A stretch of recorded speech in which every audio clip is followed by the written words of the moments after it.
કેમ છો મારા વાલા ખેડૂત મિત્રો, પશુપાલક મિત્રોનું આજના નવા વિડીયોની અંદર તમારું દિલભર્યું હાર્દિક સ્વાગત કરું છું। ખેડૂત મિત્રો અને પશુપાલક મિત્રો, ચેનલ ઉપર તમે પહેલી વાર વિઝિટ કરી રહ્યા છો તો બે હાથ જોડીને નમ્ર વિનંતી છે કે તમે ચેનલને સબસ્ક્રાઈબ કરો, વિડીયોને એક લાઇકનું બટન છે તે દબાવવાનું ના ભૂલતા।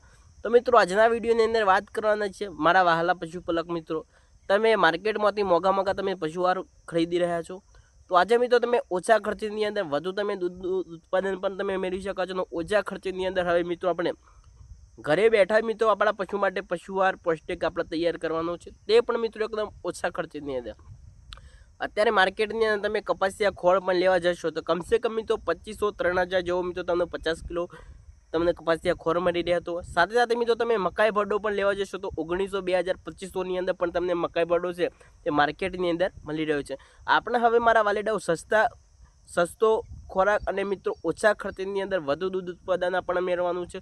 ઓછા ખર્ચની અંદર આપણે વધુ ફેટ પણ મેળવવા છે અને ઓછા ખર્ચની અંદર વધુ આપણે દૂધ છે તે પણ મેળવવાના છે। ઓછા ખર્ચમાં આપણે આજે મિત્રો પશુ માટે પશુઆહાર તૈયાર કરી રહ્યા છે, પૌષ્ટિક આહાર એકદમ મિત્રો સંતુલિત આહાર આપણે બનાવવાના છે। એ આ બધો જે પશુનો આહારનો ખોરાક છે તે આપણા ઘરે જ આપણને મળી રહેવાનો છે। આ બધો જે પશુઆહારની જે સામગ્રી છે તે દરેક પશુપાલક મિત્રના ઘરે આપણને છે તે મળી રહેવાની છે।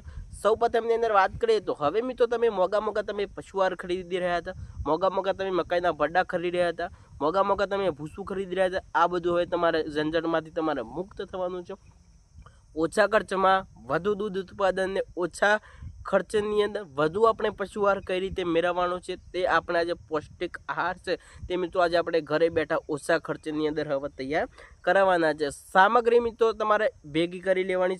સૌ પ્રથમની અંદર વાત કરીએ તો તમારી પાસે મિત્રો જો ઘઉંનું ભૂસું હોય અથવા મિત્રો તમારી પાસે ચોકડ હોય અથવા મિત્રો ડાંગરનું ભૂસું હોય તે પણ તમારે કેટલું લઈ લેવાનું છે તે પણ છે તે 40 કિલો જેવું મિત્રો તમારે ડાંગરનું ભૂસું હોય અથવા મિત્રો ઘઉંનું ભૂસું હોય, ચોકર હોય અથવા મિત્રો ડાંગરનું ભૂસું હોય તે પણ છે તે સૌ પ્રથમની અંદર તમારે 40 કિલો લઈ લેવાનું છે। બીજા નંબરની અંદર છે તે જવનો ભરડો હોય અથવા મિત્રો મકાઈનો ભરડો હોય તે પણ તમે લઈ શકો છો। બંનેમાંથી મિત્રો તમારે કઈ લેવાનું, તમને જે યોગ્ય લાગે તે તમારે લઈ લેવાનું છે। અથવા મિત્રો જવનો ભરડો અથવા મકાઈનો ભરડો હોય તો પણ ચાલે છે।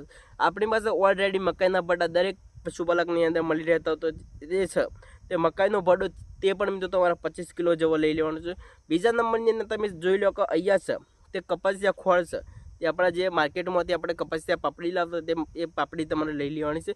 આપણે કમસે કમ 2 થી 3 મહિના સુધી ચાલે તેટલો મિત્રો આપણે પશુઆહાર હવે આપણે ઘરે તૈયાર કરી લેવા છે। ઓછા ખર્ચની અંદર વધુ આપણે દૂધ ઉત્પાદન છે તે મેળવવાનું છે। કપાસિયાનો ખોળ અથવા મિત્રો તમારે કેટલો લઈ લેવાનો છે તે પણ તમને માહિતી આપું તો એ 20 કિલો જેવો તમે તો તમારે કપાસિયા ખોળ લઈ લેવાનો અથવા મિત્રો સરસોનો ખોળ હોય તો પણ ચાલી શકે છે।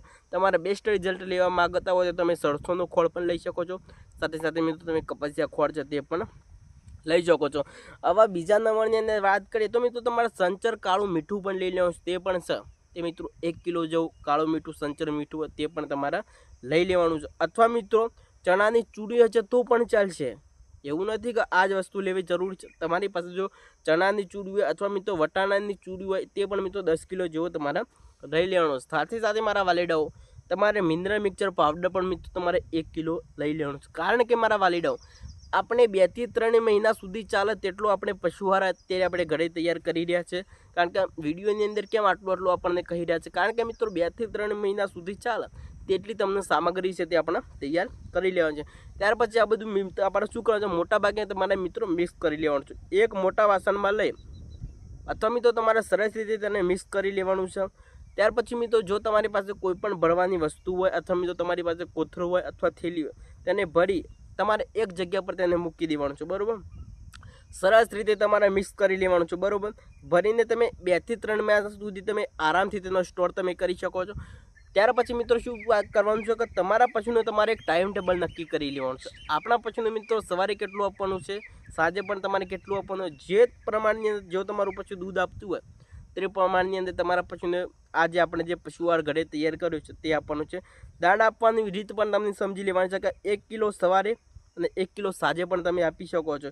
જો પશુ 5 લીટર દૂધ આપતું હોય તો રોજનું 4 કિલો દાણા આપવું જરૂરી છે, અને જો મિત્રો 2 કિલો સવારે 2 કિલો સાંજે પણ મિત્રો તમે આપી શકો છો। જો તમારું પશુ મિત્રો 5 લીટર દૂધ આપતું હોય તો તે પશુને 4 કિલો પણ તમે આપી શકો છો। સવારે પણ મિત્રો તમે 2 કિલો આપો સાંજે પણ મિત્રો 2 કિલો આપશો તો તમને 18 માત્રાની તેમનું દૂધનું પીક લેવલ છે એ પણ તમે વધારી શકો છો.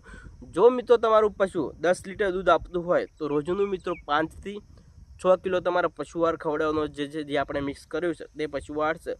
ત્યાર પછી મિત્રો વાત કરીએ તો 2 લીટર ને 500 તમારું પછી દૂધ આપતું હોય તેને 1 કિલો સવારે અને 1 કિલો સાંજે પણ તમે આપી શકો છો. ત્યાર પછી મિત્રો તમારા ટાઈમ ટેબલ એક નક્કી કરી લેવાનું, તો આપણા પશુને સવારે આપવું કે સાંજે આપવું તે પણ તમારે જાણવું જરૂરી છે. મિત્રો જો વાત કરીએ તો ઘણા પશુપાલકોની પાસે એવી પણ કોમેન્ટો છે કે આપણે મિત્રો આને બાફીને આપી શકીએ અથવા મિત્રો રાંધીને પણ આપી શકીએ. તમારે મિત્રો કોઈ બાફવાની જરૂર નથી, કોઈ રાંધવાની પણ જરૂર નથી. જો મિત્રો તમે તમારા પશુને વગર બાફે પણ મિત્રો તમે આ જે આપણે પશુઆહાર ઘરે તૈયાર કરેલો છે તમે આપી શકો છો.